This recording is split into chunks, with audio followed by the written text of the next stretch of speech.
Okay, guys, so good morning, everyone. My name is Godfrey Baldacchino. I'm a professor of sociology at the University of Malta and the director of the Commonwealth Center for Connected Learning. Great pleasure to be here. It's very satisfying to be able to see the coming together, the culmination of a lot of work and effort and banging heads against each other and against walls. Finally, we have this fantastic, very exciting event going on. Thanks to you, of course, for making it as exciting as it is. And special thanks to the panelists of the plenary sessions, but also the parallel sessions for making this possible. The theme is hacking the post-truth society, so I guess the emphasis is very much on the educational sector. Is there such a thing as an education fit for purpose? An educational system that continues to be criticized very often of having been stuck in the industrial age, right? Our classroom infrastructure, our pedagogies, student-teacher interactions, much of which has not changed much. The technology might have changed. You know, now we have a digital projector in the classroom. We might even have a smart board, a smart whiteboard. But what is it in terms of the actual dynamics? Teacher, student, student, student, and of course, teacher, teacher, which doesn't happen, right? Teachers are kings and queens of the classrooms in isolation. So what needs to change in order to take into consideration this very surreal post-truth environment that we find ourselves stuck in and possibly even our students are stuck in? I have my own thoughts on the subject, but I'll try to hold my horses. I'll start by inviting Ruben. Where did he go? There he goes. He's disappeared at the right moment. So if he doesn't turn up, I think we should move on. Abeer, why don't you start? Abeer AlNajjar is from the American University of Sharjah. That's in the Emirates, right? Yes, that's in the United Arab Emirates. She's going to talk to us about basic competencies for the post-truth Arab learner. 10 minutes. 10 minutes, thank you. Actually, I have shifted my topic a little bit after the interactions that have happening in the past 2 days, and I would like to be more focused on the shift from language to teaching language and numeracy to another literacy, which is media literacy. And I will start building on this notion in a little bit. I would like just to bring to our attention at the very beginning that the panic we're experiencing nowadays over the young generation and over the image focused, the affection focused, and all the shifts that have been happening is not new. It's been there since the arrival of television. So we are somehow experiencing important shifts, but they're not necessarily very new, and our panic is a continuation for several panic attacks that we have had as a global community over the quality of knowledge and the way we share knowledge and the way how we educate learners for the past, during the 20th century. And thanks to the media and their simplifying version of reality also, let alone the social media. Okay, so this sense of urgency and anxiety we're feeling now over the post-truth, fake news, misinformation, disinformation. It's been in 1982, American critic of media, technology, and education, Neil Postman, and I'm glad Hussein mentioned him in the previous session because he's one of the most underrated, I would call him sociologist of media and education. He wrote Teaching as a Subversive Activity, his book. And it's a very, very illuminating book when it comes to education. And I'll take a quote from semi-poetry he has introduced then. What did you learn in school today, dear little boy of mine? What did you learn in school today, dear little boy of mine? It's always right, and I learned our government must be strong. It's always right and never wrong. Our leaders are the finest men, and we elect them again and again. And that's what I learned in school. The same person Neil Postman, in 1989, proposed that we alternate teaching language and literature to teaching media, because language was and text was the language of the day when we were learning about life through reading novels, but nowadays we're learning through media text, like film, TV series, etc. And that kind of learning always goes without being noticed or without being examined or investigated. So the lack of a trust that we're experiencing has been happening for a long time. So it's reoccurring. And today, I will take you through a few suggestions that need to be operationalized, but they are the result of my teaching of media, research methods, media literacy, and global media for the past 15 years. Number one, and I will start with problematizing the notion of media literacy, because that's my focus. And because we use media literacy, we use digital literacy, we use digital literacies, media education, critical media literacy, critical thinking, information literacy, and they all mean different things. They're not the same thing. So which kind of literacy do we need so we somehow enable the learner, and I put a lot of emphasis under the learner, to be a lifelong learner. Actually, I enjoyed listening to the World Bank speaker in the first session when we were talking about the lifelong and the notion of connected learning, even here at the University of Malta, and all of these sort of emerging notions that we had very little time. I come from a constructionist point of view, so for me, everything is being constructed constantly. And if we enable young learners and allow them through engagement, through engaging activities, and I'll talk now about what engaging activities we can deal with. If we enable them to do this, then we enable them to see beyond their own perspective. And this is the first step, to recognize other alternative and legitimate perspective to the same social reality that we're facing. And this is one way of building peace, building tolerance, having openness in the mind and in the soul, and for more liberal interaction with media text.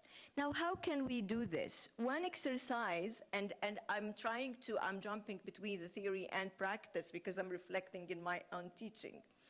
In practice, what I would be doing, I would be giving them the most important instruments we use as a critical textual analytics, is that we look at movies or an advertisement and we say, this is the movie an advertisement.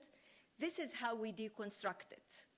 Separate the basic elements into their most important forms, examine the message that is sent by the author or by the producer, undermine the economic power behind it, and we'll talk about economy in a little bit, and then look at how our critical analysis of it, and try to figure out in our analysis what came out of the text and what came out of us. And as complex as this exercise is, it's been very useful through a very operational way. I would ask them directly, what are you? Are you a woman? Are you a man? Are you, what age? What's your nationality? What is your religious affiliation? How do you define this? Put 4 or 3 or more, 5 labels, and then tell me, how does each one of these labels impacted the way how you responded to the text? And that has been working beautifully in the classroom. Another item that was, to my surprise, very underrated with young learners as we're approaching this topic of trying to figure out what learning is for the future, which kind of learning we're introducing, is many of us users of the social media and users of media, we don't think of the economic value. We don't think of the attention economy, a term that was discussed yesterday. So what attention economy means for young learners is that your time is worth money. And the first time I tell the students your time is worth money, they laugh at me. It doesn't. And then I start counting and say, okay, if you get a part-time job 4 hours a day, how much would you earn? Okay, and we start calculating the time we spend in front of a screen, before the screen, etc. So having the students to engage in a process of realizing their own investment in the media they use, whether they produce or they consume, has been very constructive in giving them some direction as to the economic foundation and the commercial foundation of the media. Another important point, yes, I'm asked to conclude. Another important point that I would like to bring here is, in addition to the economy, is the formal versus informal learning. And that's my concluding point. We need to, and I'm asking also, I think Martin, the World Bank, yeah, Harry, yeah. And here I'm asking, how do we internationally counter and count for the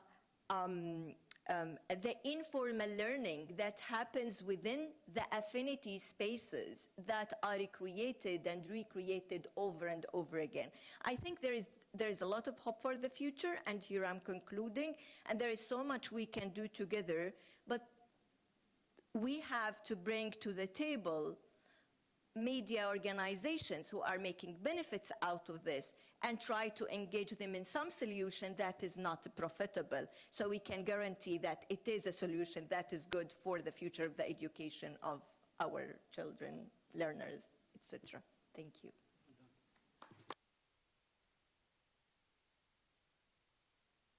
Thank you, Abeer. It's an optimistic take on the subject. Perhaps as an educator, I guess we are obliged to be optimists. Thank you for also reminding us about the perspectivist approach and trying to get students to shift from their, take it for grantedness stance into something that's a little bit more self-critical and self-conscious, so that they understand where they're coming from, what their biases are, etc., etc. Shall we move on to the second presenter? Ruben, are you here? Yeah. Okay, there you are. So can you set yourself up on the other side, since you're going to use the laptop? Ruben Brave. He comes to us from Entelligence, spelled with an E, not an I. Entelligence. And Make Media Great Again. Now, what does that remind us of? So, the hero's journey.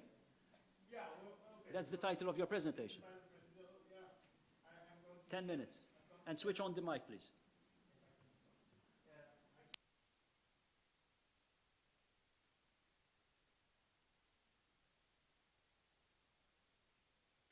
You got it? Yeah, right. I tried to shed some lights on what's intelligence and make media great again. For some reason, the PowerPoint is not working. I don't know why it's not working. Yeah, so while PowerPoint is starting up, I will explain a bit more about intelligence and make media great again. So I'm the founder of Entelligence, and that's a Dutch business incubator focused on valorization and guidance of academics. So valorization is the process where you transfer scientific knowledge to society, and you try to find an application for that scientific knowledge. That sounds simple, but it's quite a complex process, because when scientists develop new technologies, they insert a lot of values and a lot of world assumptions in that specific technology or methodology. So in my talk, which I named Renaming Phew, which I named Redefining 21st Century Talent. I tried to connect the dots with 3 things within 10 minutes.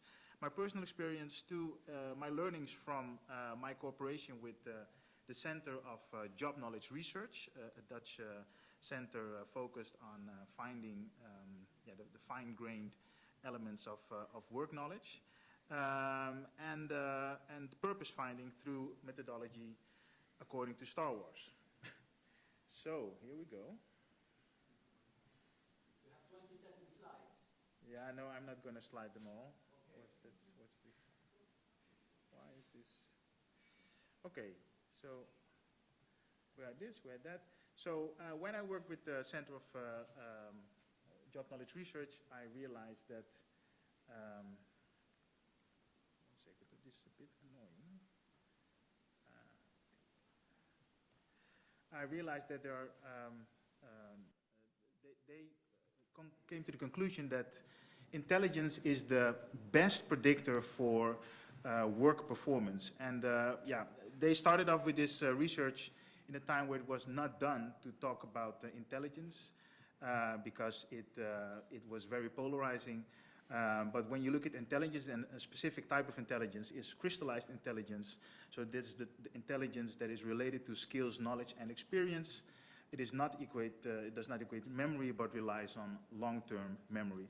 And this crystallized intelligence is actually the type of intelligence that is trained through the normal course of education, so the regular course of education.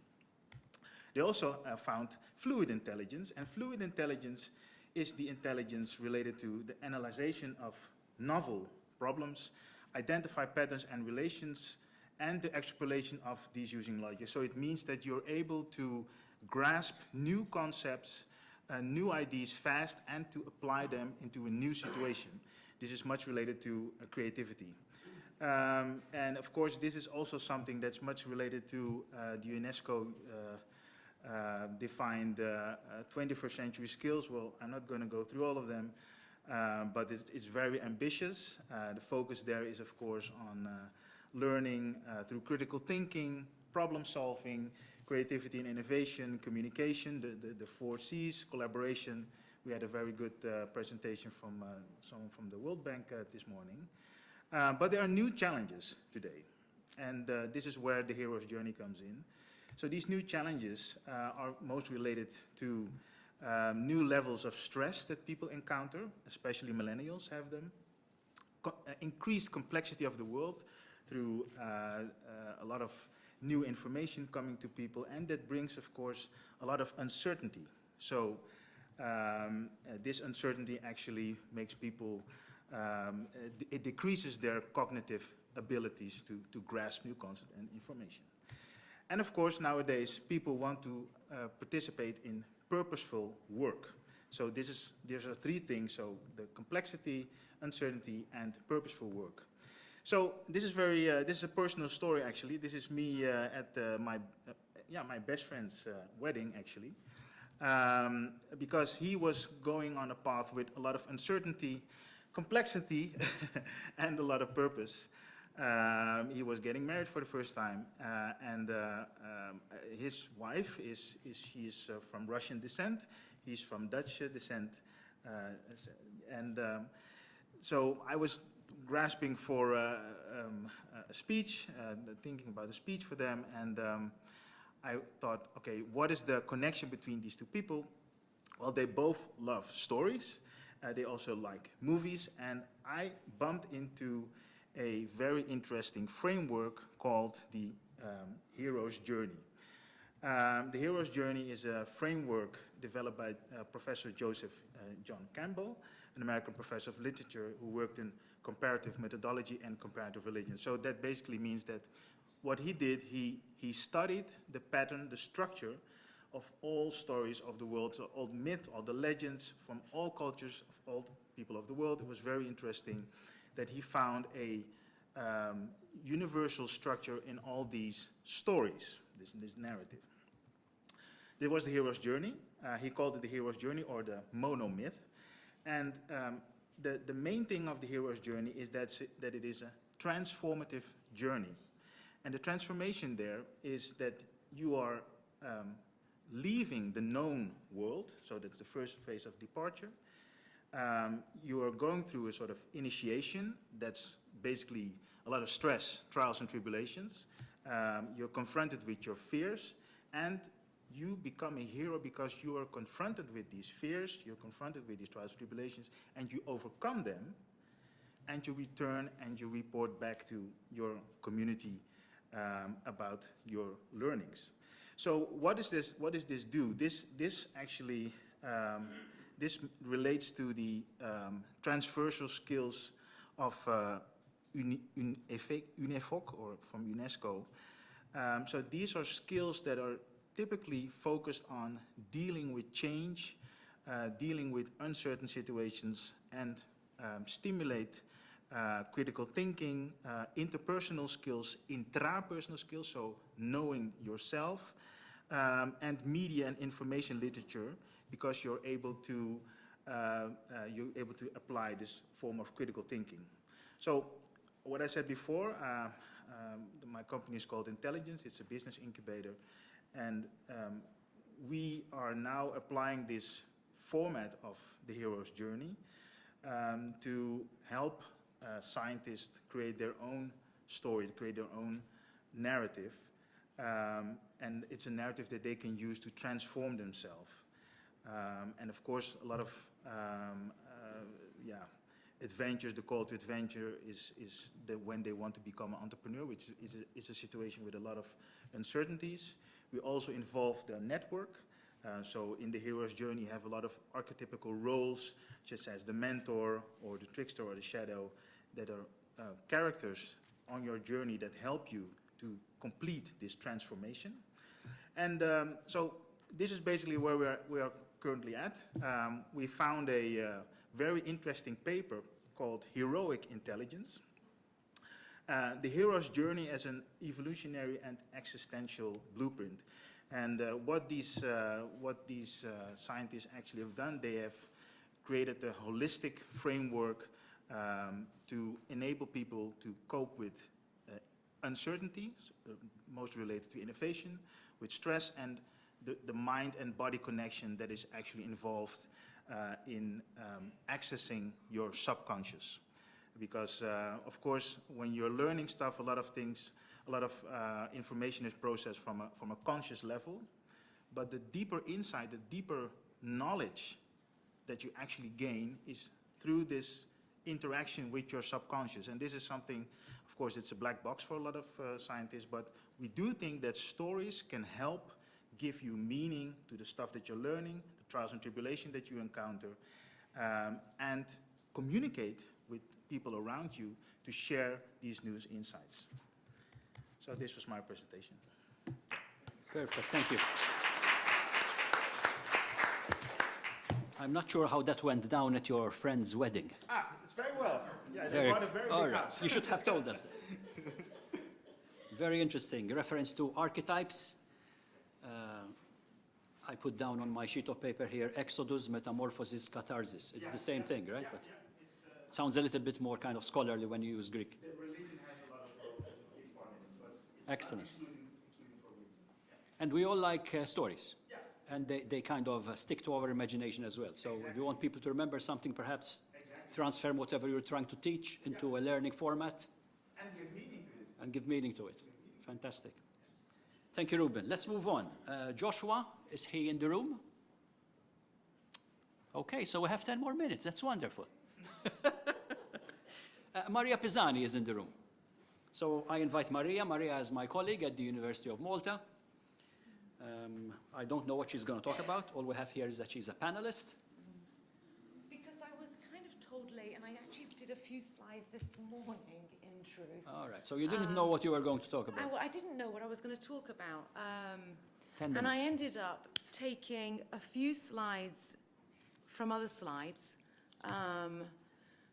because after a lot of reflection, I have issues with the term post-truth in the first place. And I don't think and I'm obviously acknowledging the shift in how we receive information and what kind of information is out there and who is speaking and who is listening. But I think the core principles in terms of education, or specifically learning, have to remain the same, or at least my core principles. I purposely chose the term learning as well to shift the focus from the educator to the learner. And I only have a few images really, just to, no, not design, slideshow. So learning in a post-truth world. It was an interesting week at the University of Malta. Let's see if this comes up. While it's coming up, my colleague Juliana was flipping through a book, and she showed me a small paragraph in this book, and she said, look, 80 more children will be in slums in the next, by 2030. So I'm obviously speaking within a very particular context, my context, the context that I know, and at a particular time. Oxfam every year issue a statistic, and off the top of my head I can't remember exactly what the number is, but it is something like the 26 richest people in the world, I believe it's 26, it gets fewer every year, the 26 richest people in the world have the same amount of money as the poorest 3.5 billion. Now let's just sit with that for a second. 26 individuals, I think there are probably more of us in this room, have the same amount of money as the poorest 3.5 billion. That's half the global population. Something's fucked, because I have no other word for it. And this is what we're talking about. I work at the University of Malta, and every year we have our new batch of students coming in. And a couple of years ago, one of the students told me, when we spoke about politics at school, we were punished. Now, I recognize that they were 15, 16, 17 when they're coming to us, and there's only so much you can do within the primary setting. But I think this is a tragedy. This cannot continue. On another occasion, we hold a seminar every year at the beginning of the semester to introduce ourselves to all the new students, and it wasn't planned. And on one occasion, myself and my colleague ended up having a disagreement in front of the students. It was an ideological disagreement. It happened off the cuff. I thought it was really cool, you know, to sort of have this. And one of the new students put their hand up, and she said, well, if you two can't agree, then how the hell are you going to teach us? That's a tragedy. I mean, it really points to the kind of education system we have. So this is one of the things I'd like to address. This happened last week. It made headlines. It was Freshers Week, and one of the local student activist groups, I'd say one of the only student activist groups actually on campus, decided to dress up as a local politician and was stopped, and the boxes were taken away from him, and the university initially came out in support of this decision. Now, to be fair, it then backtracked and said this will never happen again.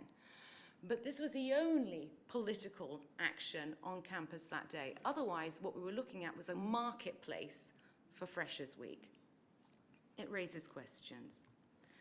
This week, we had another incident. A parent challenged a school on the fact that her boy couldn't wear an earring and said that this is gender discrimination. And the minister responded by saying, okay, no earrings in school. Now, Minister Bartolo was here yesterday morning, and I recognize, you could see his struggle. He said, I'm an uncomfortable Minister of Education. You can see his struggle, and I won't pretend to deal with the petty issues and an admin that he has to deal with on a day-to-day basis. But this was a brilliant opportunity for conversation. And it was lost. I think now they've gone back to, oh, you can wear studs. I'm not exactly sure what happened there, but a brilliant opportunity to learn and have conversations that was thrown out of the window. Now, this image never gets old, or maybe it's showing how old I am, but our education system, and the minister was being challenged yesterday, and he was talking about the role of education, and there is, in simplistic terms, there is no denying that the education system has a strong socialization role, that we learn certain norms, that we learn certain rules, and that we are prepared for the labor market, learning to labor, that we learn skills. Yes, that's an important part of our education system. But it cannot be the be-all and end-all of our education system. Likewise, education cannot be a commodity. And where we are moving is most definitely towards more and more of a neoliberal state when it comes to our education. And this should worry each and every one of us. Yes, I'm all for safe spaces. Somebody wrote on that thing that Alex is using at the moment, the tweets, maybe we should be encouraged to like people that we disagree with in order. I think it's actually quite a good idea. I'm all for safe spaces, but we need uncomfortable spaces. We need to embrace discomfort and get out of our comfort zones. Every Christmas, I have 4 kids, my brother has 4 kids. We sit at a table like this, and my dad puts me at one side, my brother at the other side, and he's Trump, he's Brexit, he's Kacha, he's everything that, my dad has silenced everything. We sit at opposite ends, separated by our kids, and we're not allowed to talk. We are not allowed to talk to each other because we cannot have these uncomfortable conversations. This is problematic. Perhaps we need to develop our skills in terms of having that conversation. I mean, throwing the turkey at each other, but we need to work on this issue. Socrates. Socrates was eventually executed for corrupting the youth. Given the conversation that we had earlier on vis-a-vis artificial intelligence and where we are heading, surely it is time to bring philosophy right back to the core of our education system, right back to our curriculum. Now, I'm not just sticking with the Greeks.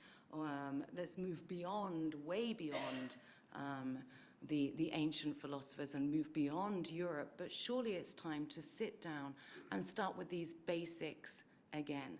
Obviously, yes, moving into notions of the transhuman and into notions of the post-human as well, but let's start having these conversations, uncomfortable conversations.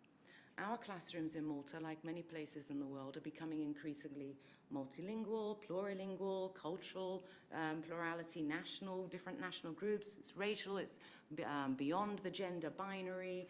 There are multiple truths within our classrooms. We have to move beyond education for domestication to liberation. It means that we need to cross borders, and that's within the education system as well. Cross faculties, even when we have interviews with our students. I work with social well-being, youth and community studies, and we say to the students, why are we here? Why are you here? And they'll say, because I want to help people. Now that's problematic in its own, but most of our students want to help people. I suspect that if you are interviewing engineering students, that's not going to be their answer. It doesn't mean they don't want to help people, but that's not going to be the reason why they're there. The same goes for somebody in media or somebody learning medicine. I think we need to bring students together. We need academics to work across. Let's move those boundaries. Let's shift those borders. It's so 19th century, and it's not working. Create the uncomfortable spaces. Education should disturb the peace and engage in the production of knowledge that is critical of the status quo. It is a necessary prerequisite for an inclusive democracy. And that's me done. Thank you.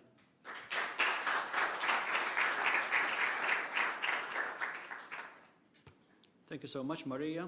I certainly agree with the need to converse, but we also need to know how to converse, I guess, because some people actually have no idea how to do that. They'll be completely flabbergasted and speechless when they meet somebody that, believe it or not, disagrees with them. So how do you take it to the next level?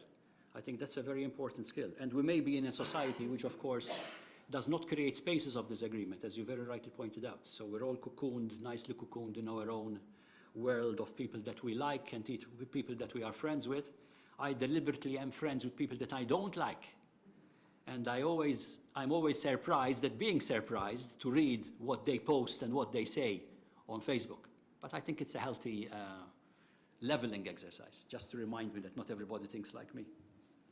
I used to have a professor when I was doing my master's degree who told me the road to education is through confusion. Unless you are unsettled, you are merely reinforcing your biases. And that's not education. So thank you for reminding us about that. I hope to see more political discourse on campus. I had a colleague, a Dutchman, who came to the University of Malta, gave a couple of lectures. One particular moment, he told me, Godfrey, I'm really shocked at your canteen. I said, what? Is it the quality of the food? He said, no, nothing to do with the food. There's only one poster in our canteen, and it basically says, books are good, but food is better. So he was aghast at the absence of political statements. You know, what kind of student body is this? What do the students think about except getting their grades and, you know, planning the next party or their next trip abroad? I don't know. I don't want to generalize. But what kind of political activism can and should students engage themselves in? And this is, of course, an open question. So thank you very much. Let's move on. Maral. Maral Karimi joins us from the University of Toronto. Great pleasure to have you here. And again, I don't know what you're going to talk about. I'll read the title. Hello, everyone. Please bear with me. Switch on the mic, please. Anyone. I'm extremely jet lagged. I probably had about 4 hours of sleep over the past 4 days. So hopefully I'll be coherent. The title of my talk is Distorted Communication and the Counter-Hegemonic Function of Social Media Under Totalitarian Regimes. So I'll start from the top, and I will actually really problematize the concept of post-truth. I'll try to read a couple of examples of what I mean, and if I have, there's enough time. And also, this was my original plan, but I've been hearing a lot of stuff since yesterday morning, and so I really strongly feel like I need to address some of those. I purposefully stay away from using post-truth. And I've always done that for the past, 4 years, ever since it kind of came to the fore. And I use distorted communication instead. I'm deeply rooted in communication and cultural tradition of Habermas. And like I said, I purposefully use distorted communication because I don't believe we need to be reinforcing or reproducing the fallacy that is post-truth. Post-truth implies that there is something beyond truth. I mean, our truths might be different. Like it was said here, there's no singular truth. Nobody owns the truth. But there is nothing beyond truth. And to continue calling it post-truth legitimizes that fallacy. It legitimizes that distortion. So I would much rather stick to distorted communication instead of implying that there is anything other than truth. And we've been hearing since yesterday that facts are disputable. Facts are not disputable. Facts are facts. Our interpretation of facts are disputable, but facts are facts. We can talk about whether or not this glass is half full or half empty, but we cannot disagree on the amount of water that is in here, how many milliliters of water that is in here. And to imply, and it's been strongly suggested since yesterday, that facts are disputable. They're not. And I would like to say that in the strongest sense. That is a distortion in itself. And so, like I said, our interpretation of these facts could be different, and they are different. And they're socially constructed in that we all bring our different upbringing, life experiences, subjectivities into making those interpretations, and that is perfectly fine. But like I said, we cannot disagree on how much water is in this glass. That is Trump's forte. That is why we're in this mess. So what do I mean by distorted communication? It's half-truths. It's unexamined ideological claims. It's claims that appeal to emotion as opposed to reason.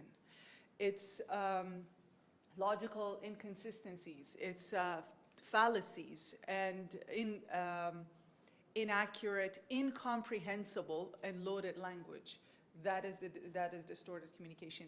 And also, I would like to reiterate once again, I know we've talked about it since yesterday, that this type of communication is not new to the world. Distorted communication is the language of choice of many ideological regimes in the world. And we are seeing a rise of these ideological regimes in the region. I come from one of those older ones. I mean, we've been there before Trump and Bolsonaro and everybody else got there.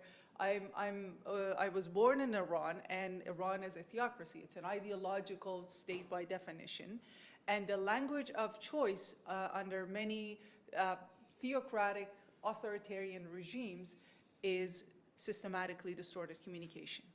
And so what Trump is using, and what most people in the Western democracies are appalled by, is pretty much the same language as Hitler was using, fascists were using, and other ideological regimes like the Iranian leaders are using right now.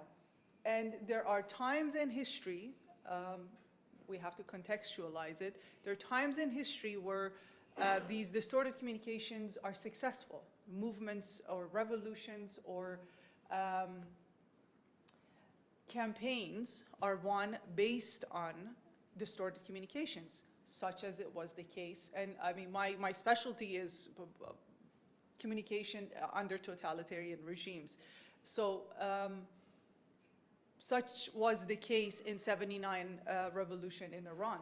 And I've extensively examined the discourse, the revolutionary discourse of Ayatollah Khomeini, by some accounts the leader of that movement. And it's highly problematic, it's systematically distorted. He subconsciously, in my opinion, engages in systematically distorted communication. And I'll read some of those examples if I can find them.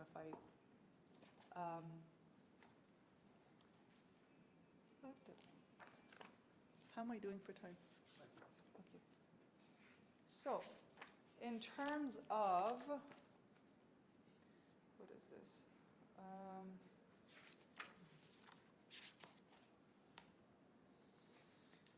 In terms of women's rights, which was a hot topic in '79, and many people asked Khomeini about it. So a reporter with The Guardian, and these are all, I took all of this data from all of his speeches and sermons and everything from his own books available in most libraries around the world. So this is not something that I've translated or I came up with. The Foundation for Islamic Studies and revolutionary studies in Iran has translated all of these. So the female reporter with The Guardian asked him in I think this is November of 78, just a couple of months before the revolution, which was February of 79. Will the Islamic laws be put into effect? And what difference will they make in the daily lives compared to the current laws? May the Ayatollah precisely explain whether women could choose between Islamic and Western dress freely under the banner of Islam. And he responds, women are free to choose their own activities and destiny, as well as their mode of dress within Islamic standards. You have to understand, at that point, no one in their wildest dreams in Iran thought hijab, for those of you who might not know, hijab is mandatory for females in Iran. Nobody in 79 in their wildest dreams thought that this was going to actually come into effect and be a law and women were forced to wear a hijab. So this was a novel question at the time. So what is the problem? What is the problem with this answer? It's a non-answer. It's a non-answer. We have to examine some of these claims in terms of, is what is said the same as what is implied? Is he being sincere in his answer? So the statement implies that women will be free to choose. However, he qualifies it by saying Islamic standards.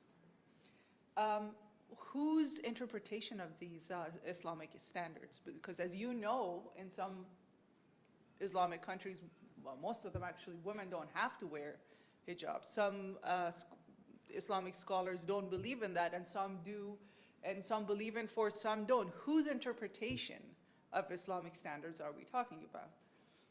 So that's one example.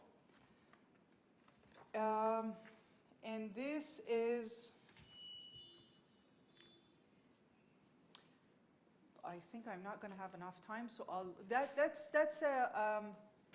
that's a perfect example of the kind of distorted communication that actually wins a movement. And it's not just simply because of the person of Khomeini, it was the time, it was the context, history, all, there are books and volumes of books written why that revolution happened and how the Islamists kind of took over. And they were the ones who were, out of everybody else involved, able to form a government. So 20 years later, in 2009, and this is just a couple of years, about a year and a half prior to the Arab Spring, in Iran there was a movement, there was an uprising, yet another one, called the Green Movement. The green has nothing to do with environmentalists. It was the color chosen by one of the campaigns involved. Green is also the color of Shiite Islam. So that's partly why. So similar demands, and I've kind of follow this in every movement and revolution that has happened in Iran over the past 150 years, which is 5 or 6. We like to, disturb the peace every once in a while. So similar demands, democracy, women's rights, freedom of expression, they run through these movements. So similar concerns, obviously, women's rights, are posed to the wife of one of the presidential candidates at the time. This is the first time in 2009 that in this regime, in the current regime, the wife of a presidential candidate is accompanying him. I mean, she's clad and covered and, but still, it's a female. So someone asks her, this is all on tape, these are all available on YouTube, about discrimination. And she responds, her name is Zahra Rahnavard, by the way. All forms of discrimination must be eliminated in society. We're against all forms of discrimination. Remember, this is a woman saying that, all clad from top to bottom. Now, I am aware of identity politics and a woman's right to choose and all of that. But imagine she's saying all of that, a woman of privilege saying that, all clad, and those headscarves are a signifier. They take a very different form in the Iranian context than in other countries. So we're against all forms of discrimination. Discrimination disrupts human growth. Now, gender discrimination is one of its forms. There has to be a new reading of the role of women and so on and so forth. So again, what is said consistent with what is implied? Discrimination has to be removed from the society. But would I be allowed to go on the street not wearing the hijab? She would be the first to protest. So what do you exactly mean by discrimination? What's your interpretation of that discrimination? So, yes, one last minute so that I can talk about education. So lastly, what I would like to say is the final part of the title, the counter-hegemonic role that social media play in under authoritarian regimes, where there is no access really to traditional media, or traditional media are in the service of the political elite. They're controlled, they're mostly state media, they're controlled by the elite. So these platforms like YouTube, Twitter, Facebook, and all that, they provide a more and I emphasis on the word more democratic medium to organize and to communicate and to get educated. Now, this doesn't mean, we were just talking about this doesn't mean that we agree with titles such as Twitter revolution every time something happens in the Middle East, or that social media cause revolutions and social uprisings in conflict of political action. It means they're simply a more democratic facilitator, and there is space for education. Thank you.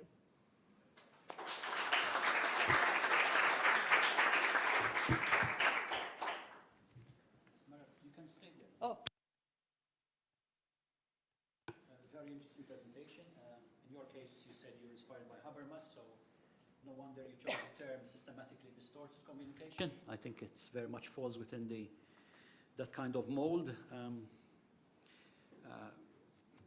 You kind of very vaguely reminded me that Malta itself was a theocracy for many years. Of course, I wouldn't dare compare Malta to Iran, but we've also had times when the state was very much controlled by a religious order, right?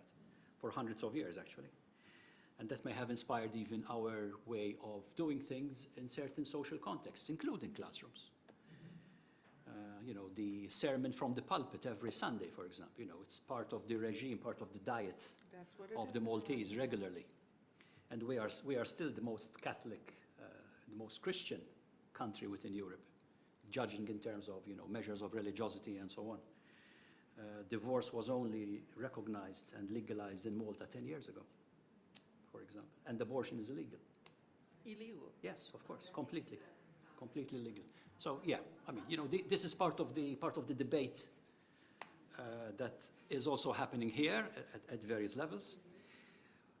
Let me call for the final time Joshua Lange, not here at all right. So I'm going to invite Abeer, Ruben, and Maria to join us at the table. And we turn over to you now. I think we have a roving mic. We have lots of time. But that doesn't mean that you can take as much as you want. So please be concise and brief, and we'll try to have a conversation. We've already highlighted the need to have conversations in this society. So let's try to practice what we preach. Mr. Crisis. Hi. Wait, does it work? I take over this conference again. No. Now I have a question about philosophy. So President Sarkozy, who was the French president, luckily he's not anymore, during the first week where he took power, removed Latin and Greek from middle schools and high schools, and made the tuition fees for registering in philosophy at university more expensive to discourage people to study philosophy, claiming that it is useless and has no economical value. How can we reinstaurat philosophy in education if our leaders are behaving like this? So I think it's for Maria, but also for everybody else. Yes, can I ask the panel to hold back for now, take notes, let's take more interventions from the floor. I want to maximize the number of people who actually contribute to this panel. And then we'll invite the panel to wrap up at the end and address as many of these issues as they wish, okay? Who's next?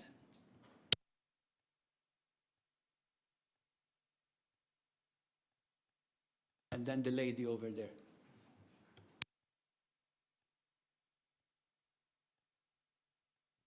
Caldo Mercia. Thank you for all the panelists. There was a comment made this morning about social media, that sometimes we misinterpret social media as having been created to create opportunities for revolutions, when they were actually made within a completely different dynamic of generating profits.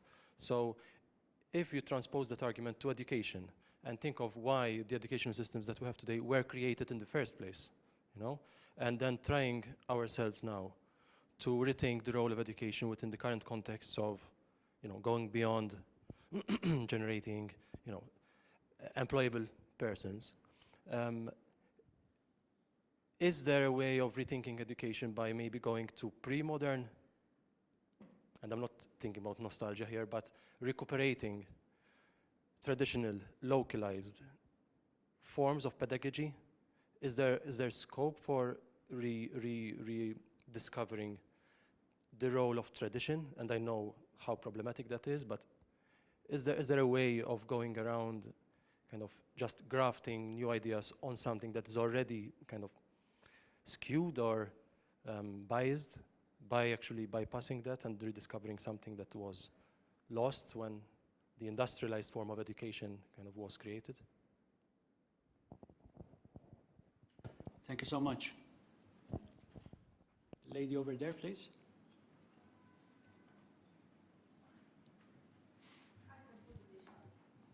No, we need to record for posterity.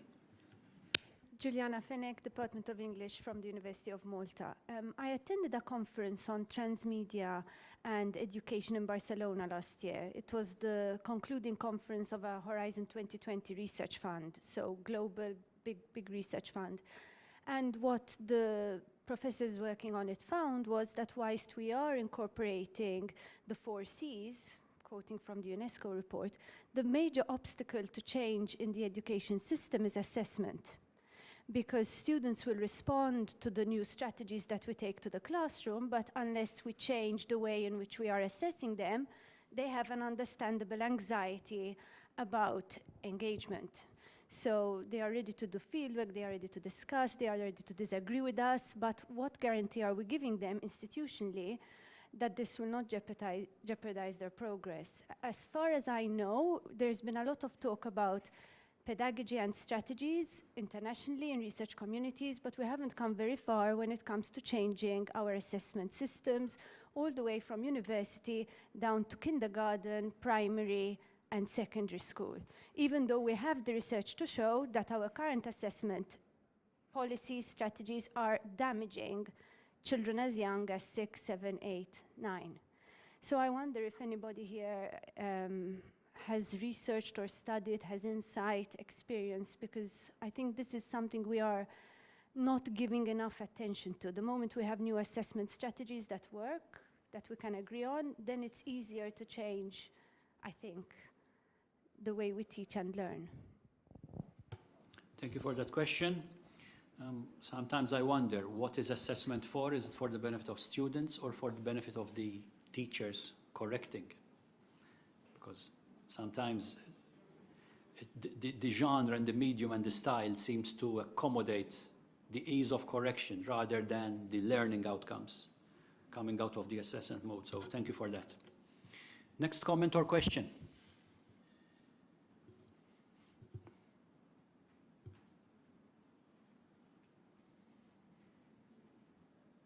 I can be very patient.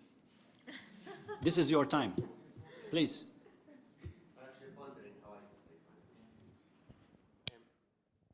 I'm Patrick Camilleri. I come from the University of Malta. And even though I'm from the Faculty of Education, my specialty now is on the sociology of technology. I'm very much interested on the way people perceive and interpret technologies in different contexts.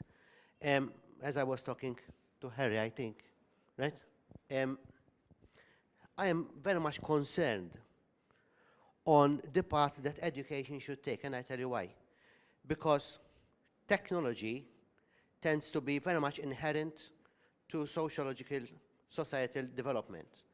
And since the first technology that man invented, which was the flint, to take place of his or her fingernails to cut off meat, man has always referred to technology, or referred to technology, for further development. Now, we're living in an era, in a reality, where technological innovation is not anymore based on human interaction, but it is taking place on its own self. I mean, when you have an artificial intelligence can arrive to a point where it can evolve on its own.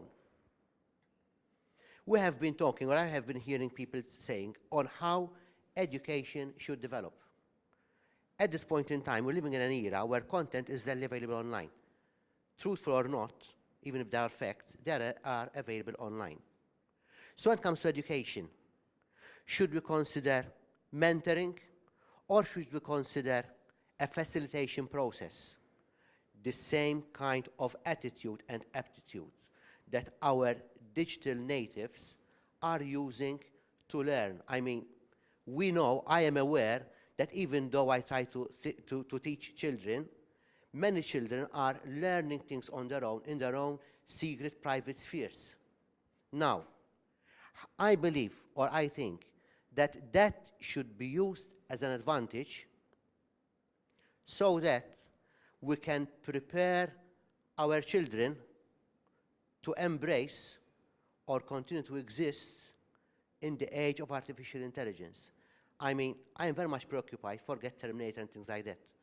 But as I was talking before, when you hear people like Elon Musk, who is inventing Tesla, who works in Tesla, and he is worried that artificial intelligence can take over, I don't want our generation to end up being a household appliance, or being looked as a household appliance by the artificial intelligence that we are inexorably introducing into our own homes. What even worries me is not if AI will drive us all out of a job. That would be fine. But what about if it drives 60% of us out of a job? What would the other 40% do? Will they have to carry the burden of the other 60%? So my question is, how can we envisage higher education? Because ultimately, higher education will influence all the rest of education. We are preparing tomorrow's teacher today, or we try to prepare tomorrow's teachers today. How can education evolve to think out of a box which doesn't really exist? Because we can't think just out of a box. We don't know what we're going to think into, in order to survive into the age of artificial intelligence, especially when technology is inherent in us and no one knows how or is capable of stopping artificial intelligence from evolving. Thank you. Thank you. Thank you so much. Any other comments? Vince at the back, please. Vince joins us from the National Skills Council. Yes, good morning. And coming from the National Skills Council, I'm biased towards education for employment, unfortunately, which I do admit it's not the be-all and end-all of education. We accept your apology. Okay, thank you. Now, when I talk to employers and I ask them to think about skills broken down into three categories, the cognitive, socio-economic, and the technical skills, their assessment of the product of the local education system is that we do a fairly reasonable, some would even disagree with that, but fairly reasonable efforts and results in the cognitive, fairly good, I would say quite good in the technical aspects, but we're very weak on the socioeconomic, so particularly problem solving, creativity, and so on. And Ruben, you mentioned that the world is becoming more complex. I don't think anyone would disagree with that. So in this case, probably, what we want is to shift a little bit more in our educational system, more biased towards these socioeconomic skills. So my question is this, to you panelists and maybe anyone else in the room. Are you aware of any one particular educational system anywhere in the world which is particularly strong in that area? Thank you for that provocative question. Perhaps we may also put up the corollary to that. Can an educational system live up to those expectations? Or is it by definition doomed to fail? And that's a question as well. Anyone else before I hand over to the panel?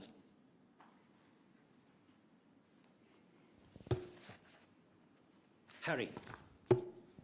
Thank you. I want to follow up on the assessment question, and I think I understand, but I would distinguish between assessment that's meant to inform and allow teachers to gauge where the class is from the what's called the high-stakes selective examination. And I think that is the problem for many of the issues that people have raised, whether it's on the socio-emotional skills or how it's creating critical thinkers that will address some of these issues. And to your question about what system seems to be doing those things, bringing the technical, cognitive, and the social, I would point to Japan as a prime example. And where the Japanese system that continues to reform falls short, according to the Ministry of Education, is at that end of secondary schooling when everyone's preparing for the selection exam, because that is definitive. And I asked, if you're able to reform every aspect of your system, why not that one? Parents aren't on board. Parents agree that it's horrible, it's exam hell, et cetera, et cetera. They don't like it, but they don't know what the alternative is, and they're afraid that their child might get disadvantaged. So let my child go through the system, get into college, then reform the system. But then you have another group of parents that also doesn't want that. And what's happening with that exam culture, I grew up in Ontario many years ago. We had no selection exams into university. And what I think is happening worldwide is this selection exams, and they come at different stages. And with technology, what's happening is that there's a consolidation of publishers, test companies, whatever they're called. And if you look at the market for education, what people spend worldwide, the fastest growing segment is test preparation. Not testing itself, but preparing for selection exams. And this is where in all countries, rich, poor, everything is going, and this industry is consolidating while we're debating bigger issues, and we're stuck with this one. And I think the question is, I agree with all the aspirations of the panelists, but unless we reform the examination selection system, it's going to be very difficult within this environment to really get real change. Thank you. Thank you. So I'm going to final comment, and then I'll hand over to the panel, who will probably have approximately 3 minutes each.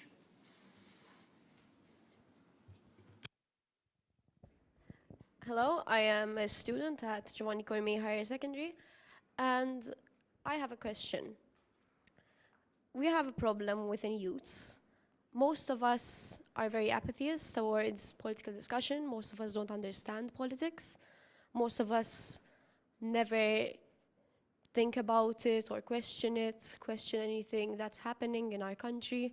Most of us just walk through it without a care. We grew up in a time when news and facts, it's all an opinion and not necessarily a fact. And so most of us don't even trust politicians. What can we do within our educational system in order to immobilize our students and our youths to start speaking up and discussing these things? Thank you. Thank you for speaking out. You reminded me when I was a student myself at university, and I decided to involve myself with university politics. I don't regret it, but I suffered as well. Even my parents suffered. They were even threatened because I was involving myself in local politics. But, well, here I am. Don't give up. Okay, panelists, shall we follow the same sequence that we started off this morning? So can I start with Abeer? Thank you. Actually, I have more questions than answers, so thank you for everyone who asked questions. A very important question I think that we can have out of this panel, and maybe we can work on some research in the future, is which kind of educational structure that can be recreated, because obviously the current educational structure is disrupted.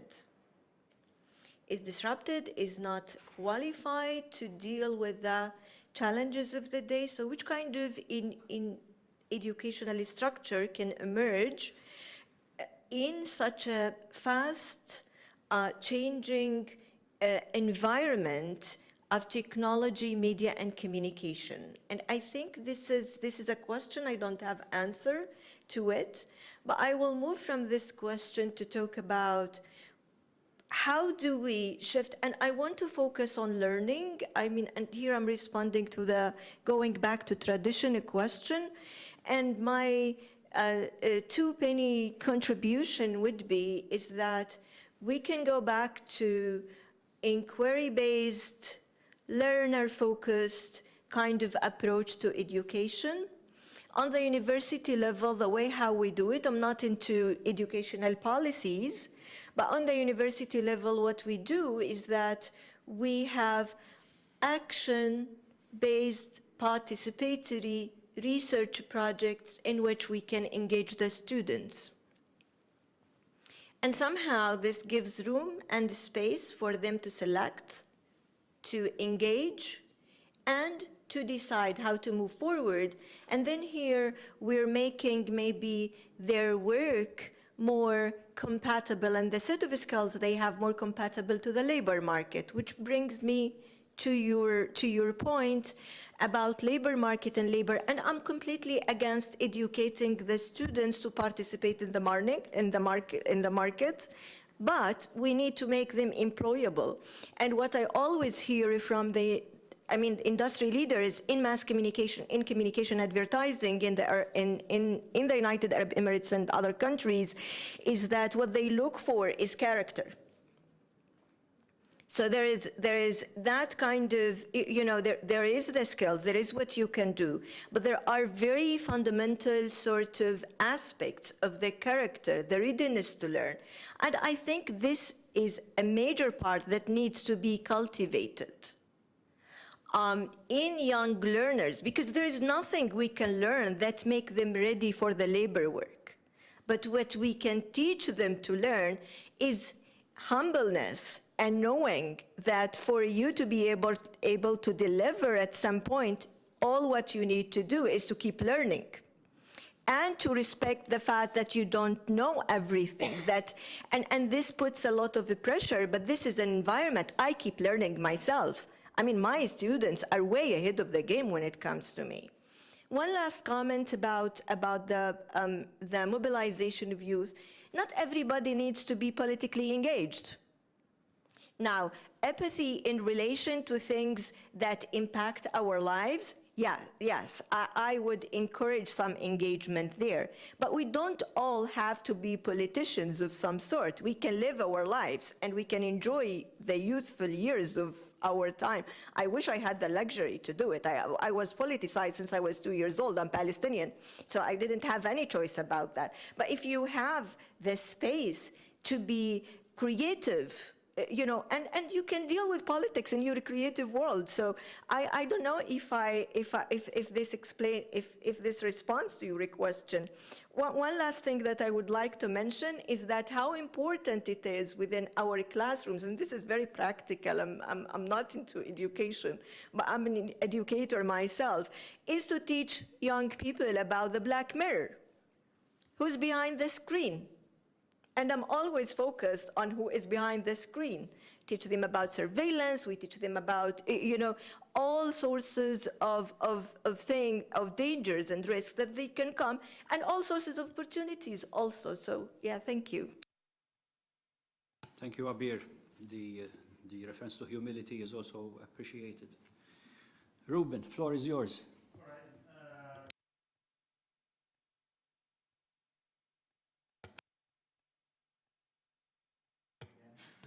I'm applying to the mic.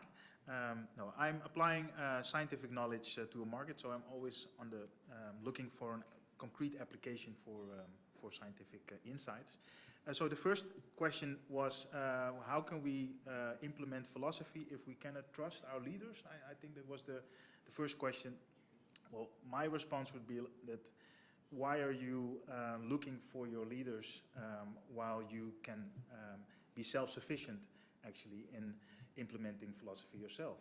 So I think this is also related to, I relate a lot with workplace success. It has to do with self-efficiency, so the belief that you can attain certain goals by yourself. So that would be my response. So then the second question was rediscovering the role of tradition in education, I thought was your question, something like that. Well, I find this a difficult question because I think that tradition is based on the context where certain rules or certain behaviors are contextualized. So, yeah, I find this a very difficult question. I think that if there is a tradition that you should keep in mind is that lifelong learning enables people to be more self-sufficient. So it depends on what you define as tradition, or are you saying that tradition is only applies to old behavior and not the intelligent human behavior of adapting to your environment, so like survival of the fittest. So, and the third thing was, how can assessment systems be changed? So this is an interesting question because obviously I have a lot to do with assessment systems actually. The assessment systems that we're currently looking are very excluding actually. So they say, again, for work environment, yeah, you are fit for the job, you're not fit for the job. And I would advocate for assessment systems that actually make people more aware where they are in their journey, where they are on their path to attaining a certain goal, and guide them actually to what I call variations of guidance. So the reason I started to become interested in education, because as a business incubator, I work a lot with entrepreneurs, and these entrepreneurs, they have to exploit certain assets. And a lot of these entrepreneurs were not successful actually, but they were very intelligent and they were also very successful in their previous jobs. So that what's there going on? And what I realized was that there is like a mono type of guidance that we actually provide to people. So you're talking about mentoring, you're talking about coaching, you're talking about therapy. Mentoring is most related to give people a goal. So what you need to achieve. Coaching relates to how you can achieve it on your terms, based on your character, based on your background. And therapy, and a lot of people don't like to talk about therapy because it's some way tainted subject, but that obviously relates to why you do certain things, so that it relates to a lot of existential questions that people have. And I think that, so when it relates back to assessment systems, we should also advise people what type of mental guidance they actually need to develop a certain level of emotional stability. Because from this emotional stability, you are able to process information. All these things related to fake news, yes, there is fake news, but it's also about the processing of this information by the broader public. And well, we certainly see that, especially in economics, there is a very large discourse of bounded rationality. So this bounded rationality relates to the possibility, the capability to make decisions based on a limited amount of information. To have this emotional stability, you need to guide people, and I think that assessment systems can be more like a recommendation for the type of mental guidance that you have. Thank you. So Thank you. I think it's Ruben, 3 minutes, please. You've taken more than 3 minutes. Oh, sorry, sorry. You can't answer everything. Yeah, Conversations have to I was continue. ambitious, I'm sorry. I believed I could do it. I know you're on a roll, but I have to stop you. Yes. Well, I'm doing my best. I'm the one separating everybody from lunch at this point. Maria. I'm not going to be able to answer. There were so many questions, and they were all really interesting. You are political bodies.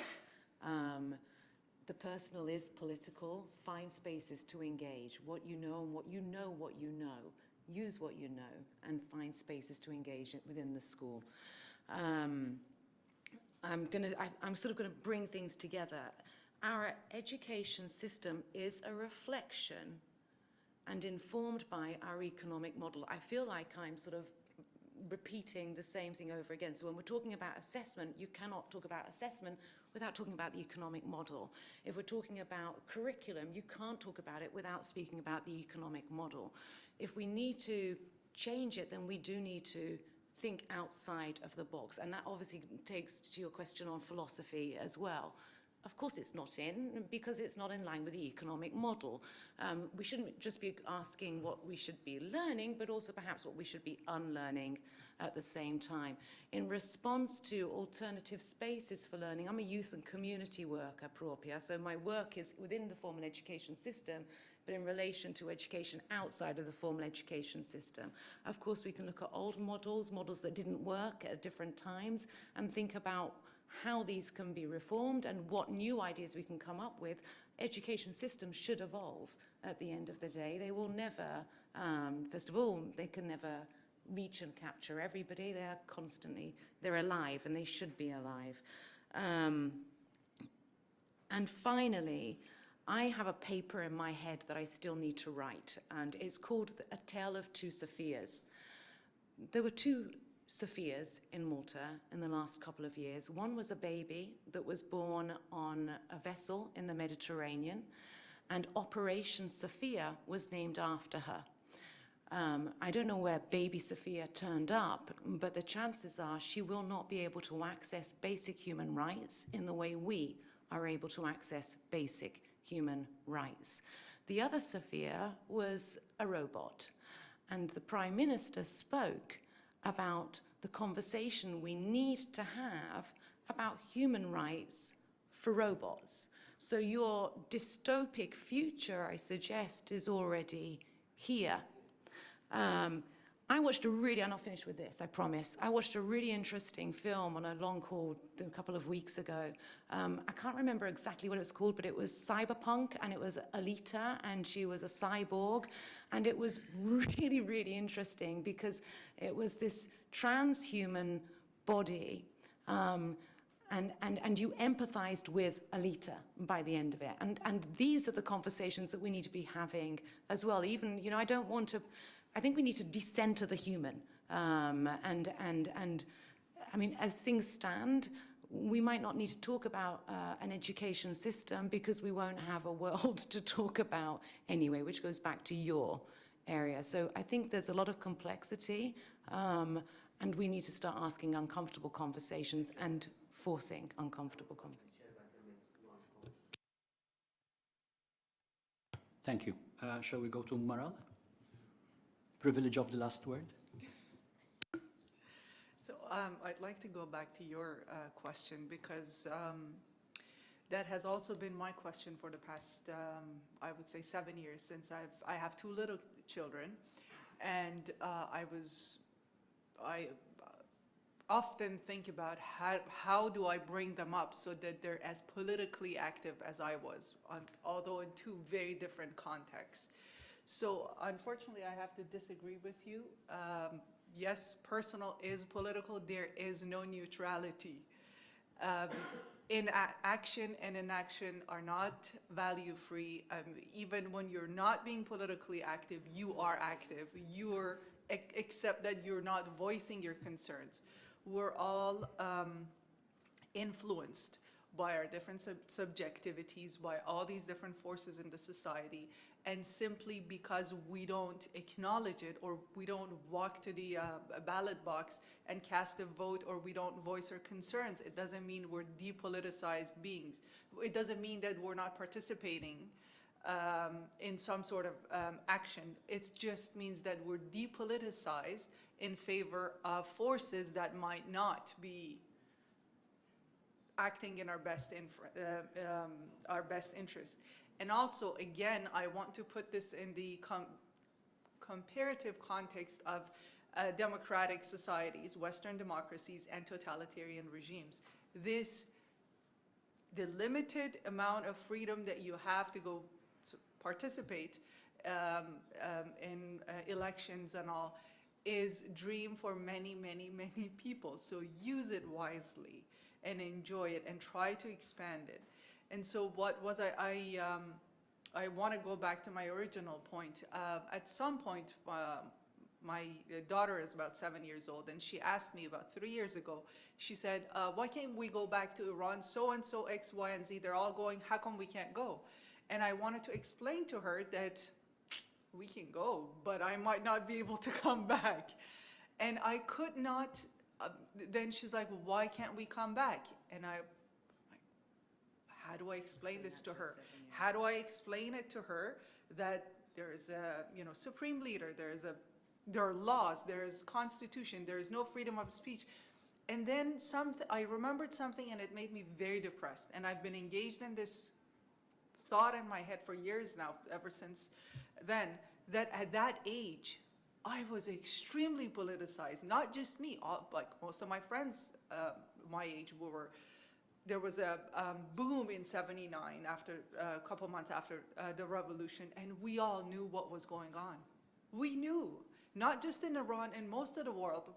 When I talk to people, we knew what a prime minister was. We knew what the function of a president was. We knew we weren't as depoliticized as what I see in Canada, where I've spent most of my life now. And I kept thinking, where did I fail? Why can't I teach? Why can't I have that conversation with my own child? That's